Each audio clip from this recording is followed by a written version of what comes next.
Não podemos esquecer um fato que aconteceu nesse julgamento do Bolsonaro, que ele por si só já deveria anular todo o processo. No início dos depoimentos, no primeiro momento, Alexandre de Moraes, que é um juiz, ou seja, ele não é a peça, ele não é o acusador, ele é o juiz. Ele apresenta um vídeo do qual ninguém havia sido avisado, não está nos autos, um vídeo mostrando o suposto golpe do 8 de janeiro. Ou seja, o juiz apresenta uma prova contra os réus, sendo que o juiz não poderia fazer isso, e apresenta uma prova ainda, uma evidência, editada por ele, que não foi avisada, ou seja, os réus, a defesa não pôde se preparar para aquilo.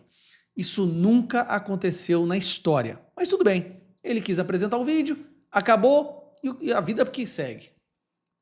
Quando o Bolsonaro foi fazer o seu depoimento enquanto réu, podendo ser preso há 40 anos, ele pediu para que ele também pudesse apresentar uns vídeos. A resposta do Moraes foi vetar os vídeos do Bolsonaro. O que o Bolsonaro fez? O Bolsonaro divulga vídeos vetados por Moraes em interrogatório no STF. Ou seja, Moraes proibiu que esses vídeos fossem apresentados. Ele já sabia quais seriam os vídeos e ele sabia que ia ficar muito mal para a acusação. Por quê? Porque eles querem acusar Bolsonaro de arquitetar o golpe questionando as urnas eletrônicas. Bolsonaro foi e divulgou os vídeos. E eu vou mostrar para vocês agora os vídeos, porque o Brasil inteiro tem que ver o que está acontecendo. Então, no primeiro vídeo, nós temos aqui, vamos lá. Maranhão, por uma diferença mínima. Eu te pergunto, o senhor acredita que houve fraude? Houve várias modalidades de fraude, algumas já identificadas pela Justiça Eleitoral, pelo Ministério Público, pela imprensa, já foram anunciadas.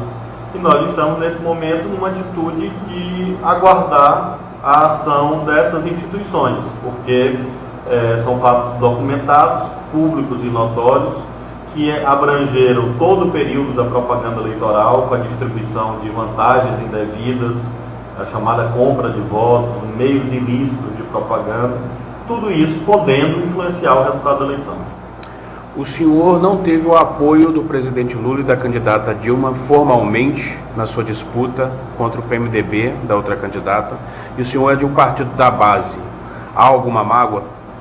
Mágoa pessoal não, mas há uma estranheza política, porque havia um entendimento dentro dessa aliança, dentro do comando da Aliança Nacional, de que o chamado duplo palanque seria respeitado.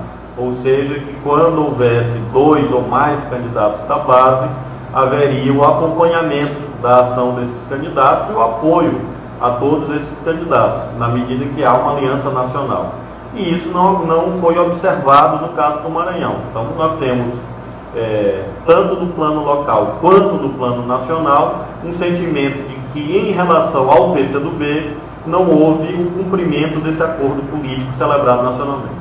O senhor conversou com Lula, com o presidente Lula ou com a candidata Dilma? Não, pessoalmente não, nem antes nem depois da eleição. E eles não te procuraram? Bem antes da eleição, sim. Bom, aqui ele fala que teve fraude e quem participou dessa fraude aparentemente foi Lula e Dilma. Vamos ver aqui agora.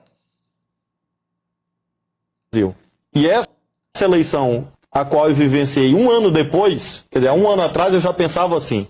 E hoje tive a oportunidade, não gostaria de ter tido, mas tive a oportunidade de ser vítima de um processo que precisa ser aprimorado, precisa ser melhor auditado, precisa ser melhor acompanhado, que é o sistema das urnas eletrônicas. Como é que se dá a votação eletrônica, como é que se evita o eleitor votando por outro, que foi esse debate no Supremo, da carteira de identidade, que foi mal colocado, que foi mal posto.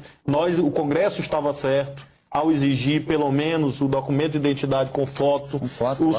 Por quê? Porque evita, diminui as fraudes, porque o caminho seguinte era a Justiça Eleitoral tirar daquele livro de eleitores o número do título. Porque é o número do título ali que permite que o mesário vote pelo eleitor que não foi, ou pelo eleitor que morreu.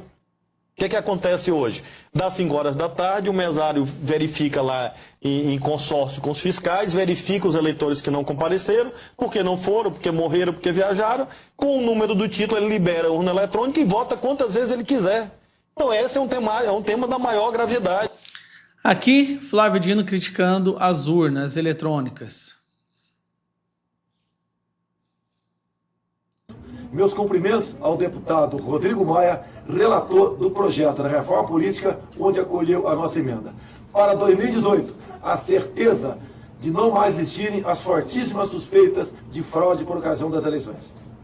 E agora na reforma política eu tive a oportunidade de relatar a emenda constitucional e agora o projeto de lei, em que tive a oportunidade de incluir a questão do voto impresso por ideia, proposta e trabalho do deputado Jair Bolsonaro, que no início desse debate talvez tenha sido um dos poucos deputados que acreditava que nós pudéssemos incluir na emenda constitucional e depois no projeto de lei que tive a oportunidade de também relatar. Então quero agradecer ao deputado Bolsonaro, agradecer ao plenário. A decisão de derrubar o veto do voto impresso é uma vitória da sociedade brasileira, que pode ter o direito, a partir das eleições de 2018, de recontar qualquer uma das urnas. Repare, tá, que o Rodrigo Maia, a favor, foi o autor da emenda e depois, quando virou presidente da Câmara dos Deputados, lutou para impedir que isso acontecesse. Agora vamos lá, em 2021, líder do PDT, Carlos Lupe.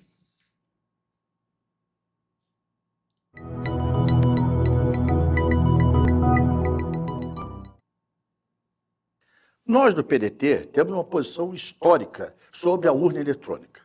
Nós sempre achamos, isso tem mais de 20 anos, desde a sua introdução, que a urna eletrônica deveria ter a impressão do voto do lado, com uma impressora, com uma tela transparente para se conferir o voto e depois ir para a urna. Não aconteceu até agora. Aceitamos que seja feito com 10% desses total de urnas eletrônicas. Nós nunca vamos defender o que esse homem do mal, esse coisa ruim que está no Palácio do Planalto quer. Ele quer voltar atrás, ele quer voltar ao voto manual.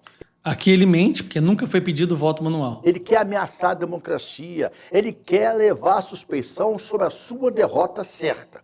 Nós confiamos no TSE, nós acreditamos na lisura, na democracia e na imparcialidade do TSE. O que nós queríamos antes e continuamos querendo é que tenha uma impressão automática do lado da urna para poder se conferir o voto. Agora, não é isso que o Bolsonaro quer. O que o Bolsonaro quer é avisar um golpe que ele quer preparar pela derrota certa. O PDT jamais aceitará golpe, principalmente desse coisa ruim que está em Brasília.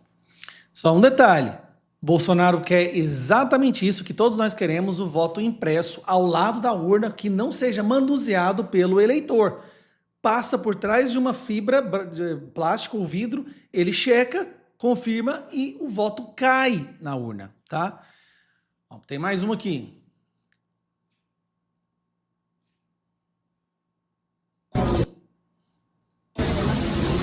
Bom, eles alegam que o Bolsonaro queria dar o golpe, né? Mas ele falou, eles vão sentir saudade da gente.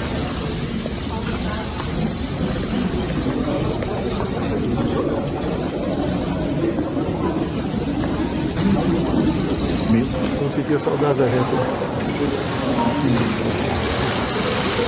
Olha que absurdo. Braga Neto tá preso. Aqui, ó, Gils, preso hoje. Cara, isso é um absurdo. Vamos lá. Tem mais aqui. Aqui, ele pedindo manifestações pacíficas. As manifestações pacíficas sempre serão bem-vindas. Mas os nossos métodos não podem ser os da esquerda, que sempre prejudicaram a população, como invasão de propriedades, destruição de patrimônio e cerceamento do direito de ir e vir. Derrubando mais uma. Agora, Ciro Nogueira. O que o Ciro fala aqui? Que vai fazer a transição do governo. O presidente Jair Messias Bolsonaro me autorizou, quando for provocado, com base na lei, nós iniciaremos o processo de transição. A presidente do PT, segundo ela, em nome do presidente Lula, disse que na quinta-feira será formalizado o nome do vice-presidente Geraldo Alckmin. Aguardaremos que isso seja formalizado para cumprir a lei no nosso país.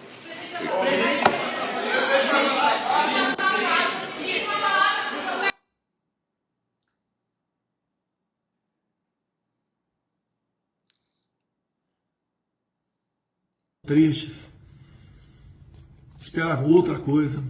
Eu também estou tão chateado, tão triste quanto você. Nós temos que ter a cabeça no lugar. Os protestos, as manifestações são muito bem-vindas, fazem parte do jogo democrático. E ao longo dos anos, muito disso foi feito pelo Brasil. Na Esplanada, Copacabana, Paulista, e tantos outros lugares. Agora tem algo que não é legal. O fechamento de rodovias pelo Brasil prejudica o direito de viver das pessoas. Bom, aqui ele está sendo acusado de incitar, né, os bloqueios das rodovias. Aqui o Bolsonaro fazendo um pedido para que não faça bloqueio nas rodovias. Eles ignoram, o julgamento ignorou isso. Tem mais esse aqui, o dia dele ir embora. 30 de dezembro. Nós não queremos o confronto, nem estimulo ninguém para partir para o confronto. E a pior maneira é tentar resolver o assunto. Pedindo para que não haja confronto.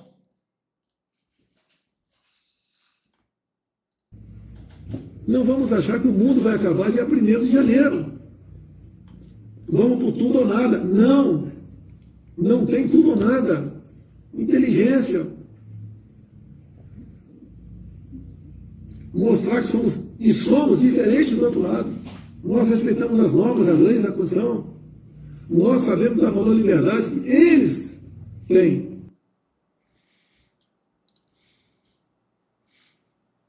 Aí vem a primeira dificuldade. Tá, esse aqui é o ministro da Defesa, o Múcio, falando que o Bolsonaro recorreu ajudou na transição. A primeira dificuldade é que os comandantes não me recebiam. No dia 6 de dezembro, eu já estava trabalhando.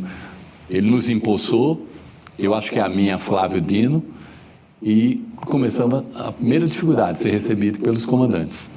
Foi quando eu recorri ao presidente Bolsonaro, que estava em Brasília.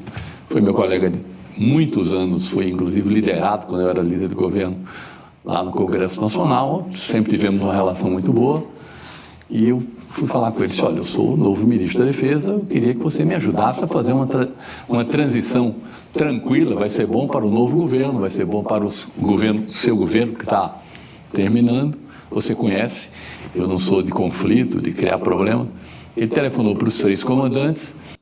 Ou seja, ele ajudou.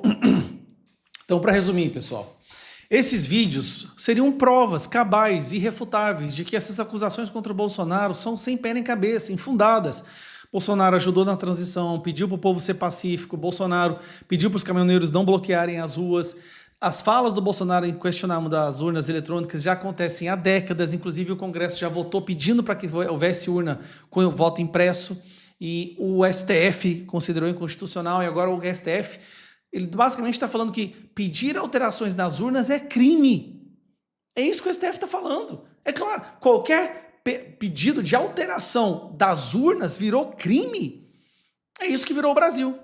Agora, antes de você ir para o próximo vídeo, lembra-se, a gente tem que ajudar a imprensa de verdade no Brasil. Eu sou parceiro da aqui, ó, Gazeta do Povo. Está com desconto de 95% para os novos assinantes. Sabe quanto você vai pagar por mês? R$1,90. R$1,90 para você assinar a Gazeta do Povo. A Gazeta do Povo é uma imprensa que só fala a verdade e por isso ela não recebe dinheiro público, tá? E nela tem pessoas que escrevem como Deltan Dallagnol, Nicolas Ferreira, Van Hatten, Constantino. Tá aqui, ó. Nicolas Ferreira, um artigo do Nicolas Ferreira agora, que ele publicou. Você pode ir lá e ler o artigo do Nicolas Ferreira. É a única imprensa que tem Ferreira, Constantino, Marcel Van Hatten, Deltan Dallagnol, Cristina Gremel. E para você assinar ela, olha que loucura, R$1,90 por mês nos primeiros 6 meses. Isso não existe, gente. Então você pode usar o QR Code que está aqui, ou clicar no link que eu vou deixar aqui na descrição, ou também fixado no primeiro comentário. E eu vou voltar a dizer, se a gente quer que a verdade prevaleça, a gente tem que ajudar as imprensas que falam a verdade. E aqui, meu irmão, esta é 100% verdadeira, muito perseguida e não aceita R$1 de dinheiro público. Ela é única e exclusivamente financiada pelos seus assinantes, tá? Assina lá e vamos ajudar a imprensa de verdade.